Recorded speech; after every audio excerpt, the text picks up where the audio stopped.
اعوذ باللہ من الشیطان الرجیم بسم اللہ الرحمن الرحیم وَكَيْفَ يُحَكِّمُونَكَ وَعِندَهُمُ التَّوْرَاةُ فِيهَا حُكْمُ اللَّهِ ثُمَّ يَتَوَلَّوْنَ مِن بَعْدِ ذَلِكَ وَمَا أُولَئِكَ بِالْمُؤْمِنِينَ۔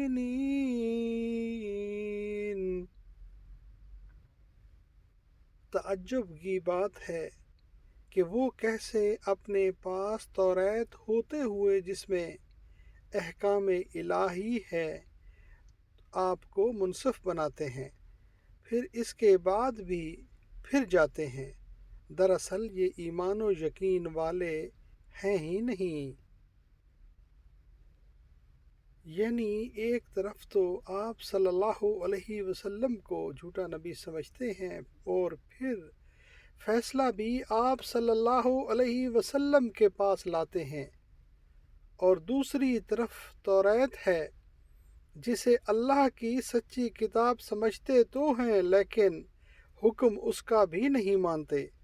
اس سے بڑھ کر ان کے بے ایمان ہونے کی کیا دلیل ہو سکتی ہے؟ یعنی اس کا مطلب یہ بھی ہو سکتا ہے کہ وہ توریت کے احکام سے منہ موڑ لیتے ہیں، اور یہ بھی کہ حضور اقدس صلی اللہ علیہ وآلہ وسلم سے فیصلے کی درخواست کرنے کے باوجود جب آپ صلی اللہ علیہ وسلم فیصلہ سناتے ہیں تو اس سے منہ موڑ لیتے ہیں۔ اور یہ کیسے آپ سے فیصلہ لینا چاہتے ہیں جبکہ ان کے پاس توریت موجود ہے جس میں اللہ تعالیٰ کا فیصلہ درج ہے، پھر اس کے بعد فیصلے سے منہ بھی پھیر لیتے ہیں؟ دراصل یہ ایمان والے نہیں ہیں۔